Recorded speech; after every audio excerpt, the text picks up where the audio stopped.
이 반도체가 하다 보면 좀 많이 어려워. 너무 어려워요. 응. 무슨 말인지 모르는 게 많아. 공정도 많고. 아.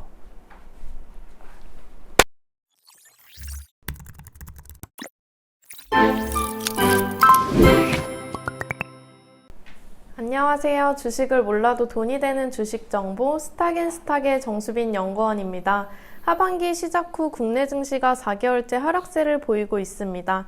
주식시장, 장기적으로는 우상향을 그린다고 하지만 투자자의 입장에서는 멘탈 관리가 쉽지 않은 게 사실이죠. 언제나 그랬듯 주식시장은 반등할 것이기 때문에 저희 영상 보면서 새로 상승할 섹터들 함께 학습해 보시기 바랍니다.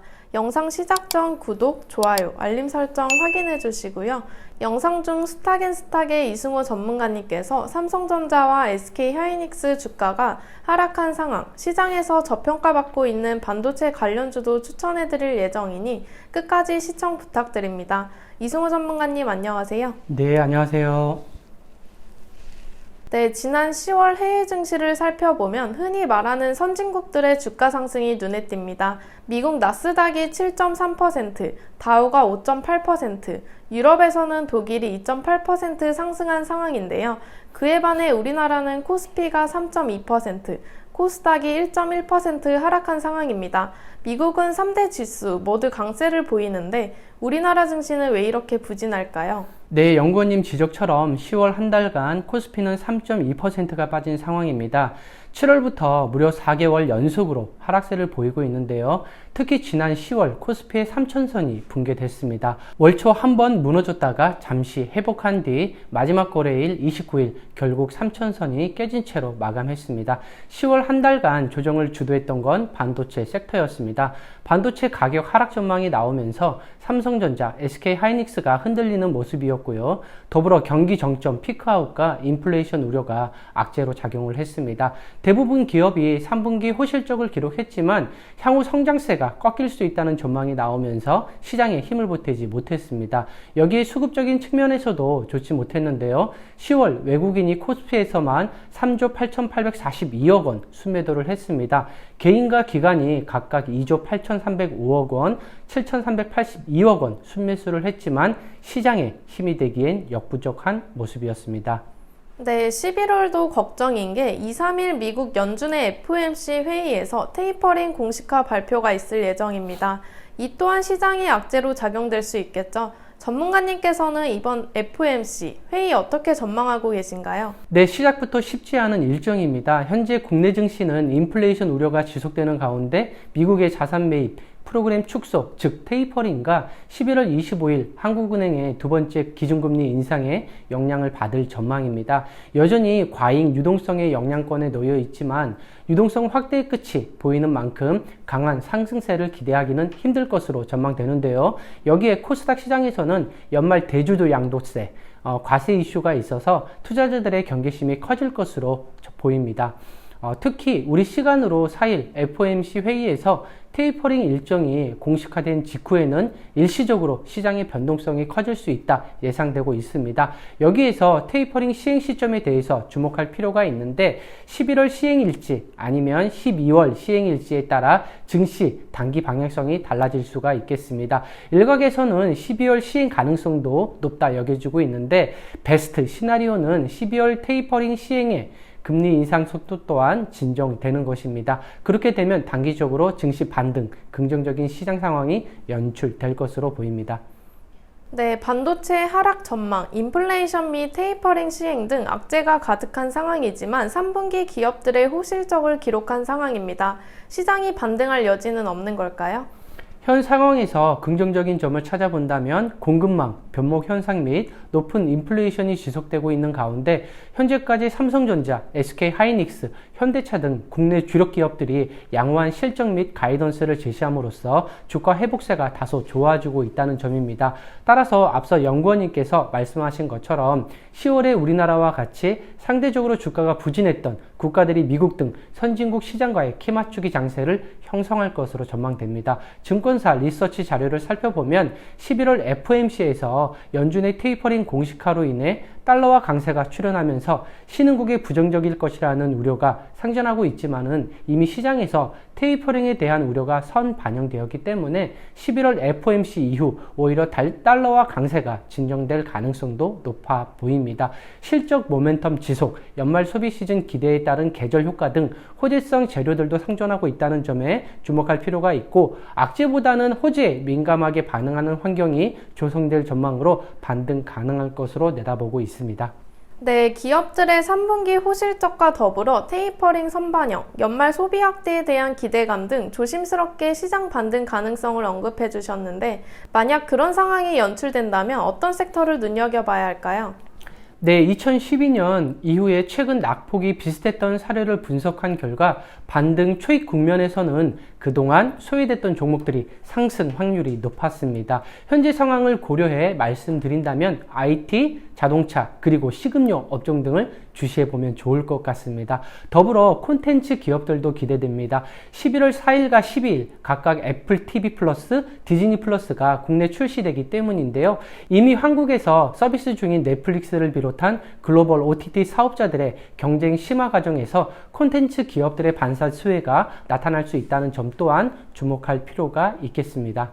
네, 전문가님께서는 11월 시장 반등이 나올 시 그간 시장에서 소외받았던 IT, 자동차, 식음료 등의 섹터가 기대된다고 분석해 주셨습니다. 또한 콘텐츠 업종도 언급해 주셨는데요. 저희가 10월 29일 영상통해 애플 TV 플러스 런칭 소식과 함께 상승 여력 있는 국내 콘텐츠 기업에 대해 설명해 드렸으니 살펴보시기 바랍니다. 다음으로 반도체 업계 소식 알아보겠습니다. 지난 10월 28일 삼성전자 실적 발표 후 반도체 풍기 현상의 파운드리 업체가 내년 역대 최고 매출을 기록할 것이란 전망이 나왔습니다. 어떤 내용인가요? 네, 파운드리. 반도체 기업을 살펴보다 보면 자주 등장하는 표현인데요. 쉽게 설명해 드리자면 파운드리는 반도체 설계, 위탁 생산 의뢰를 받아 생산만 전문적으로 하는 기업이라는 뜻입니다. 그리고 반도체 산업을 영위하는 기업들은 크게 IDM, 팹리스, 파운드리, OSAT 이렇게 네 가지로 구분하고 있는데, IDM은 설계부터 최종 완제품까지 자체적으로 수행하는 기업이며 팹리스는 반도체 설계만을 전담하는 기업입니다. 그리고 OSAT는 파운드리가 생산한 반도체의 패키징 그리고 검사를 수행하고 있다 보시면 되겠습니다. IDM 중 일부는 자사의 반도체뿐만 아니라 다른 기업의 반도체를 생산하는 파운드리 기능을 함께 수행하기도 하는데, 국내에서는 삼성전자, SK하이닉스 등이 이와 같은 역할을 하고 있다 보시면 되겠습니다. 파운드리 업계가 반도체 공급난에 따른 가격 인상과 적극적인 설비 투자로 고성장세를 이어갈 전망인데요. 10월 28일 시장조사 업체 트렌드포스는 2022년 전 세계 10대 파운드리 업체의 연 매출액이 전년 대비 13.3% 증가한 1,176억 9천만 달러, 하나로 약 137조 6,600억 원을 기록할 것이라고 분석을 했습니다. 다만 일부 공정은 여전히 공급 부족 상황을 벗어나기 어려울 것으로 예상했습니다. 네, 반도체 업종 구분이 쉽지 않다 보니 일반 투자자 입장에서는 종목 선별이 쉽지 않을 것으로 예상되는데요. 좀 더 쉽게 구분한다면 어떻게 할 수 있을지, 추가로 전문가님께서 주목하고 있는 반도체 종목도 궁금합니다. 네, 간략하게 설명드리자면 삼성전자 반도체 밸류 체인으로 반도체 소재에 있는 원익 머티리얼즈, 한솔 케미칼, SNS텍, FST 등이 있고요. 주변 장비로는 유니센, 부품으로는 하나 머티리얼즈, 그리고 원익 QNC 등이 대표적으로 있습니다. 전공정에서는 원익 IPS와 테스, 후공정에서는 테스나, 네페스, LB세미콘, SFA 반도체, 하나, 마이크론 등이 있습니다. 저 같은 경우 상기 종목 모두 다 관심 있게 보고 있는데요. 특히 반도체 후공정, OSAT, 그중 테스나를 관심 있게 보고 있습니다. 실적 및 전망을 볼 때 시장에서 상당히 저평가를 받고 있는 종목입니다. 국내 비메모리, OSAT 업체들의 3분기 영업이익은 전분기 대비 증가했고, 그 중에서도 테스나의 상승폭이 55%로 가장 크게 전망되고 있는데요.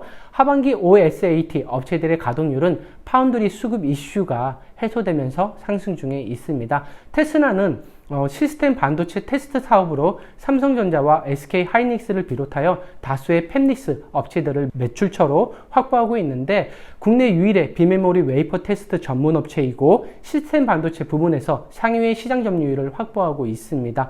동사의 3분기 예상 매출액은 511억 원, 영업이익은 126억 원으로 각각 컨센서스를 소폭 상회할 것으로 전망하고 있습니다. 2분기 가동률에 악영향을 미쳤던 파운드리 공급 차질이 점차 해소되고 있고요. 특히 2분기 40에서 50%에 그쳤던 AP 가동률이 60에서 70% 수준까지 올라오며 전분기 대비 크게 개선되고 있고, 4분기에도 매출 및 이익 증가세는 이어질 전망입니다. 더 나아가 내년 예상 매출액과 영업이익은 각각 올해 대비 43%, 60% 증가할 전망으로 4분기와 내년을 보며 주가 하락 시 분할 매수 기회로 보시면 좋겠습니다. 네, 테스나 이미 스탁앤스탁 정회원분들에게 추천해드린 종목이죠. 이승호 전문가님께서는 테스나 추천 이유로 높은 시장 점유율과 함께 삼성전자, SK 하이닉스 등 국내 굴지 기업을 매출처로 확보하고 있는 점, 전분기 대비 향상된 AP 가동률 등을 꼽아주셨습니다. 단순히 내년 예상 매출, 영업이익을 살펴봐도 충분히 매력적인 종목이죠. 오늘 내용 간략히 정리해보면, 시장 전망은 여전히 어둡지만 기업들의 호실적 기록 등 반등의 기회를 엿볼 수 있는 상황입니다. 그 중에서도 IT, 자동차, C금융, 콘텐츠, 그리고 반도체 기업들의 상승을 기대해 볼 수 있을 것 같고요. 이승호 전문가님이 추천한 테스나 또한 주의 깊게 살펴보시면 좋을 것 같습니다. 추가적인 테스나 관련 분석은 체험방에서 확인 가능하니 댓글창 링크 확인해 주시기 바랍니다. 영상 끝까지 시청해 주셔서 감사드리고요. 다시 한번 구독, 좋아요, 알림 설정 확인 부탁드립니다. 또한 최근 스탁앤스탁에서 단타 종목 추천과 관련해 라이브 방송 진행하고 있습니다. 알림 설정 통해 실시간으로 확인 가능한 점 참고해 주시고요.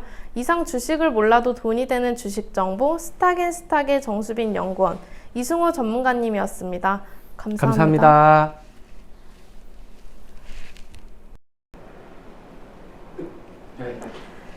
고생하셨습니다. 되게 빨리 끝났다. 빠르네요. 킥하네. 앞뒤로 살릴 게 없을 것 같은데. 응? 앞뒤로 살릴 게 없을 것 같은데 이거 너무 진지하게 빨리 끝나가지고.